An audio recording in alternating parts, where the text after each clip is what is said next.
मित्रांनो, शिवसेना पक्ष फोडल्यानंतर आणि उद्धव ठाकरे यांना एकाकी पाडल्यानंतर संपूर्ण महाराष्ट्रामध्ये एकनाथ शिंदे यांच्या विरोधात संतापाची लाट होती।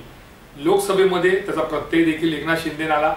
आजही एकनाथ शिंदे प्रयत्न करतायत की जी सहानुभूती उद्धव ठाकरेंना मिळाली आहे ती कमी करता येईल, आपल्या विरोधात जो संताप आहे जनतेमध्ये तो दूर करता येईल याची चाचपणी करत असतानाच अनेक योजना ते आणत आहेत।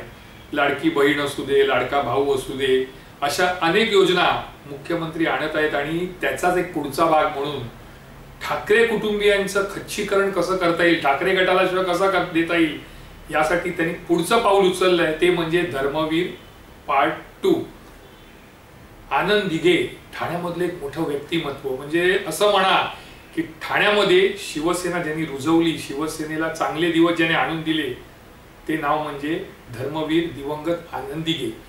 आनंद दिघे बद्दल उलट बोलेल असं ठाण्यामध्ये किंवा ठाणे जिल्ह्यात कोणी दिसणार नाही, कारण केवळ मराठी माणसालाच नव्हे तर जे जे त्यांच्या दरवाजामध्ये कैफियत घेऊन आले, तक्रार घेऊन आले, अडचणी घेऊन आले, त्यांना मदत करण्याचा, त्यांच्या अडचणी सोडवण्याचा प्रयत्न हा आनंद दिघेंनी केला। आता याच आनंद दिघेंच्या नावाचा आणि त्यांच्या लोकप्रियतेचा वापर एकनाथ शिंदे करू पाहत आहेत असं ठाणेकरांनाच नव्हे तर महाराष्ट्रातील तमाम जनतेला वाटतंय।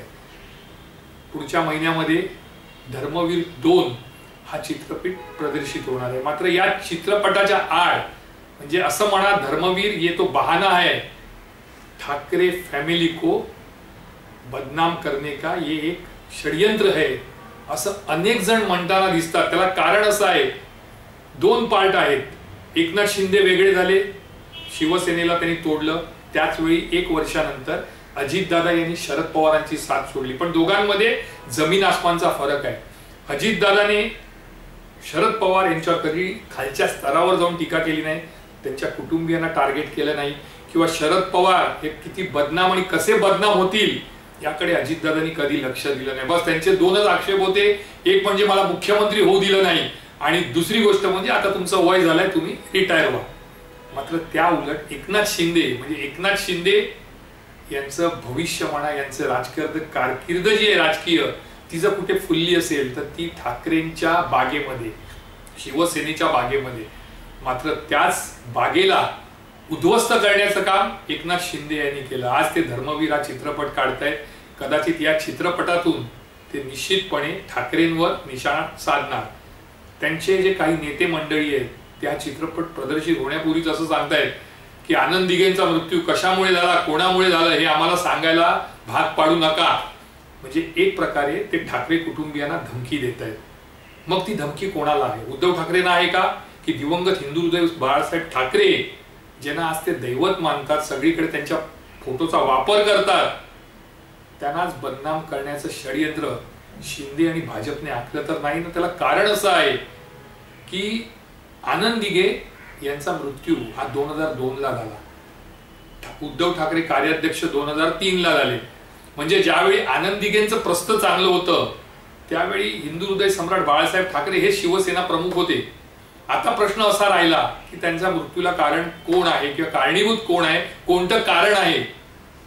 तर आज त्याला जवळजवळ 22 वर्ष झाली आहे। 22 वर्षापर्यंत एकनाथ शिंदे आणि त्यांची टीम शांत होती, शिवसेनेत होती, सत्ता उपभोगत होते, आमदारकी घेतली, मंत्रीपद घेतले, कोट्यावधी रुपये या लोकांनी कमवले।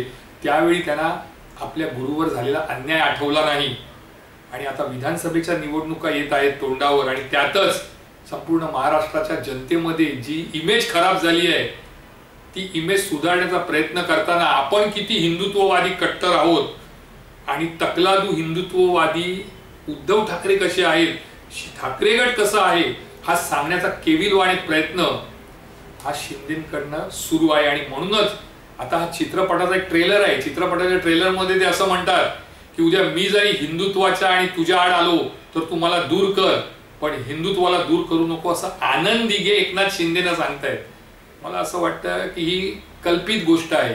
त्याला कारण असं आहे की मी ठाण्यातील त्यावेळच्या जे काही पत्रकार होते, जे आनंद दिघे यांच्या जवळचे होते किंवा काही कार्यकर्ते ज्येष्ठ ज्या 70 कडे 65 कडे आले आहेत, त्यांच्याशी चर्चा केली तेव्हा त्यांनी असं सांगितलं की ठीक आहे हिंदुत्व होतं पण त्यावेळी इतकं प्रखर हिंदुत्व नव्हतं, हिंदुत्व प्रखर हे 2014 नंतर झालं। भाजप सत्तेत आल्यानंतर हिंदुत्वाचा गजावाजा झाला म्हणा किंवा बोंबाबोंब सुरू झाली. हिंदुत्व होतं, लालकृष्ण अडवाणी, बाळासाहेब ठाकरे यांनी हिंदुत्वाच्या मुद्द्यावर हात घातला होता. पण आनंद दिघे हे व्यक्तिमत्व असं होतं की ज्यांनी फक्त ठाण्याचा आणि ठाण्याच्या जनतेचा विचार केला. एकतर ते जोरजोरात ओरडून कोणाशी बोलत नव्हते, भडकपणे कधी बोलत नव्हते. हा राग आला तर ते कोणाला सोडतही नव्हते, परंतु त्यांची एक वेगळी स्टाईल होती. जे काम कोणी घेऊन आलं ते काम करून द्यायची ही त्यांची पद्धत होती. मग ते कसंही काम असो, किती वेडं वाकडं असू दे, आनंद दिघे ते करून दाखवायचे आणि म्हणून आनंद दिघे हे लोकप्रिय होते ठाण्यामध्ये. दुसरी गोष्ट अशी होती की आनंद दिघेंकडे हिंदुत्व किंवा असं राष्ट्रीयत्व हे करायला वेळच नव्हतं, कारण सकाळी जे ते जाऊन तिथे बसायचे त्यांच्या स्थानी, ते रात्री मध्यरात्रीपर्यंत लोकांच्या तक्रारी ऐकायचे, इतकी गर्दी व्हायची तिकडे. त्यामुळे त्यांच्याकडे या सगळ्या गोष्टींना वेळ नसायचा. आणि दुसरी गोष्ट म्हणजे ते बाळासाहेब ठाकरे यांना मानणारे अगदी परमभक्त होते म्हणा किंवा ते गुरुस्थानी मानायचे बाळासाहेबांना. त्यामुळे आता जे चित्रपटात जो ट्रेलर दाखवला, भडकपणा दाखवला, भगवा, हिंदुत्व, जोरजोराने ओरडणं, मोठमोठे डायलॉगबाजी करणं, तर तेथील लोकांचं म्हणणं असं आहे की आनंद दिघे अभ्यासू होते, आक्रमक होते, परंतु अशा पद्धतीने ते कधीच भाषा वापरायचे नाही किंवा गरडोकर करायचे नाही. त्यामुळे ह्या चित्रपटातून नेमकं एकनाथ शिंदे यांना काय दाखवायचं आहे? एकनाथ शिंदे यांना असं दाखवायचं आहे की उद्धव ठाकरे हे काहीच नाही माझ्यासमोर, किंवा खरं हिंदुत्व हे माझं आहे, उद्धव ठाकरे यांचं हिंदुत्व हे वेगळी आहे. कारण गेल्या 1.5-2 वर्षाचा इतिहास पाहिला तर पक्ष सोडल्यानंतर जितकी खालच्या स्तरावर जाऊन टीका ठाकरे कुटुंबियांवर एकनाथ शिंदे आणि त्यांच्या टीमने केले, नाही म्हणायला ठाकरे गटातील काही नेत्यांनी देखील अगदी खालच्या स्तरावर जाऊन एकनाथ शिंदे आणि त्यांच्या टीमवर टीका केली. त्याचंही समर्थन करता येणार नाही, कारण राजकारण आहे. राजकारणामध्ये शह प्रतिशह चालूच असतं, शह काटशह हे सगळं चालू असतं. परंतु ते चालू असताना खालच्या स्तरावर जाऊन आणि खास करून जिथे आपण फुललो, ज्या बागेने आपल्याला एक राजकीय वलय दिलं, ज्या बागेमध्ये आपण फुललो, खेळलो, बहरलो, सर्व काही त्या बागेतून मिळालं, तीच बाग उद्ध्वस्त करायला जर एकनाथ शिंदे पुढे येत असतील तर ते अतिशय दुर्दैव आहे. आता धर्मवीर 2 हा पार्ट पुढच्या महिन्यामध्ये येणार आहे. दूध का दूध पाणी का पाणी होणार आहे. पण इतकं निश्चित आहे की आपली इमेज स्वच्छ करण्यासाठी, आपलं हिंदुत्व दाखवण्यासाठी, आपलं कर्तृत्व दाखवण्यासाठी या पार्टमध्ये निश्चितपणे आनंद दिघेंपेक्षा एकनाथ शिंदे यांना दिग्दर्शक आणि निर्मात्याने फुटेज दिलं असणार हे निश्चित.